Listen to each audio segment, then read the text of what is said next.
After it became clear that whatever had been terrorizing me sometimes liked to relax on the roof just above my head in the middle of the night, I started going to sleep much earlier, even when I had the opportunity to stay up late.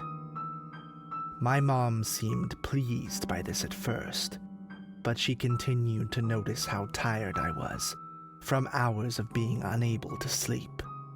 She also seemed to notice that I would never allow myself to be alone in the living room at night. She would give me concerned looks whenever I would rush out of the room after her, muttering about needing something from my room or having to use the bathroom. I could tell my mom was worried about me.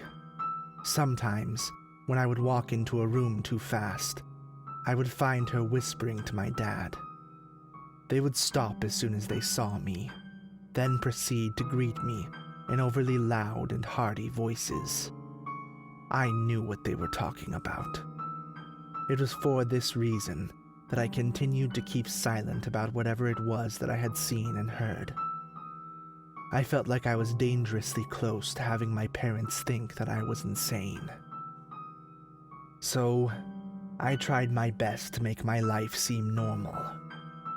I played with my friends, lounged around the house, and when school started up again, I returned with plenty of complaints. Honestly, I was glad to be out of the house more. It made it easier to forget everything that had happened. My friend, Casey, took his dog's death and dismemberment pretty hard, though. He didn't really talk about it a lot, but his home life was hard for him to deal with. The only reason I knew was because we were next-door neighbors. It wasn't really possible for my family to miss the explosive arguments his mom and stepdad had, or the frequent visits from the police their fights prompted. His dog had been one of his only comforts during these occurrences. When the fights were happening, I would sometimes see him sitting with his dog on his front lawn, his eyes fixed on some point in the distance, his hands repeating the same petting motions over and over again. Now that his dog was gone, Casey started taking cover in the oleanders whenever a fight would break out. I saw him pass our house one day as the furious voices rose higher and higher from next door.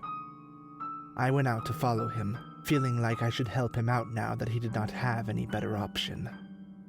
I froze as I turned the corner at the end of the cul-de-sac and saw him enter the hedges. I gritted my teeth, however, and trudged in. I found him crying at the exact same spot we had found his dog a couple weeks earlier. "Hey," I said, wanting to help, but not really knowing how. Casey jumped slightly and looked up at me. "Hey," he returned. Since I didn't know what else to do, I just sat with him there. I couldn't tell if he appreciated the company or not. We sat there for quite a while. Police cars came and went, and all seemed pretty calm when he said, his voice choking with emotion, "It hurts still, you know, missing him. But with the pain, it's almost like he's here again. And that pain helps me forget about..." He cut off suddenly. I didn't respond. I still didn't know what the right thing to do was. He muttered a thank you and speed-walked back towards his house. "Just don't come out here at night, okay, Casey?" I called after him. He turned and looked back at me. "The coyote still might be around." He nodded and continued on his way. I wish with all my heart I had done something differently at that moment. I wish I would have told him about the things I had seen and heard, or scared him by bringing up that we did not want to find his body half-eaten in the bushes. Maybe then, he would have listened to me. It was a few months later. My 10th birthday had come and gone, and even though abject terror was a steady part of my life, I started to fall into a sort of rhythm that made the whole thing bearable. I started sleeping a bit better, and my mom looked less and less like she wanted to institutionalize me. One night, around 9, the cacophony from next door signaled that another fight was happening. My family and I were watching a movie, but my mom hit pause as soon as she heard the noise. She shook her head, sighed, and made for the front door. It was often the moms of the neighborhood that would call the police out of concern for Casey's mom, and my mom wanted to go and check whether that would be necessary this time. I went to watch her from one of the windows. A few minutes later, my dad said he wanted to make sure that everything was okay. He told me and my brother to wait in the house. I watched him walk over towards my mom, where she was observing from Casey's front lawn. That's when I noticed a diminutive figure slip out from the side gate of Casey's house and start walking past the front of my house. I froze, concern for my friend battling with my fear. I briefly considered running and telling my parents to keep Casey away from the oleanders, but I didn't think they would respond well to that. Then, I rushed to the front door and ran into the dark. I didn't see him until I rounded the corner of my house. He was along the edge of the oleanders, walking toward one of the points where it would be easy to enter. "Casey!" I called after him. He turned to look at me. Tears were streaming down his face, and something he was holding in his hand glinted in the ambient light. "Leave me alone," he said. "I'm going to kill that stupid coyote if it gets anywhere near me." He brandished the object in his hand, which I now recognized as one of the big knives his stepdad was prone to carry around with him. A few things happened then in quick succession. Casey turned away from me, and I noticed an odd lighter portion of something sticking out of the bushes in front of him. I instantly recognized it from that first night, and I screamed at the top of my lungs. Casey spun to face me again, his eyes hard, his lip pulled up in a sneer. He opened his mouth to speak. Then, a pale white hand slid over his mouth from behind. Its fingers looked like worms dredged up from a long-forgotten cave that had never seen the sun.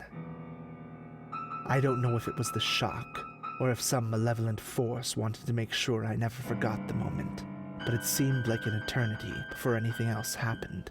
An eternity of staring into my friend's eyes as they widened to an almost comical degree. They stared at me, entreating. Then, he disappeared into the bushes. His stepdad's knife clattered to the ground. I heard him struggling, and I heard the muffled cries retreating farther and farther into the hedge. I looked at the knife, knowing that I should do something, anything to help my friend. I crashed into my dad's back a few moments later, screaming that it had gotten Casey. My dad tried to ask me what I meant, but I just grabbed his hand and led him out towards the oleanders. It was completely silent out there, besides our slapping footsteps and panting breaths. I told my dad that it had Casey in the bushes. He narrowed his eyes at the word "it" and asked me to explain exactly what I had seen. He checked the bushes with me as I told him. We did not find anything. Soon, my dad was on the phone with the police, telling them that Casey had been abducted. I grabbed the knife from where it had fallen. I could see my face in the shiny metal of the blade. I stared at the reflection and couldn't help but feel that I had abandoned my friend. I could have done something with the knife. I could have saved him. I'd had my chance to help, and I had squandered it by running away. Before the police showed up, I stashed the knife under a rose bush in my front yard. When the police finally arrived at my house, they searched the area again. They asked me exactly what I had seen multiple times, and I told them each time that something had pulled Casey into the bushes. I told them I had only seen its hand. Every time I reached the word it, they started the line of questioning again. They seemed more and more frustrated by my answers as the minutes passed. About 10 minutes later, I heard some of them muttering about how they were wasting valuable time. They stopped asking me questions, and I knew that nothing I could say would convince them to search through all of the bushes or rooftops in the area. I was just some dumb kid who was too shocked by what he had seen to say anything coherent. I knew Casey was probably dead. I tried not to finish the thought that was formulating alongside that realization. Images of Casey's half-eaten dog flitting through my mind. I grabbed the knife from where I had stashed it before I went inside. I hid it in my room. My parents tried to comfort me that night, but I kept seeing Casey disappear into the bushes. I kept hearing his mom yell for the police to do something, to find her son. Casey's mom kicked his stepdad out soon after. She waited around in her house all by herself for a while, trying to hold out hope. As the months went by, she looked worse and worse every time I saw her. Eventually, she was just gone. She had moved back in with her parents, and the house next door remained empty for a long time after that.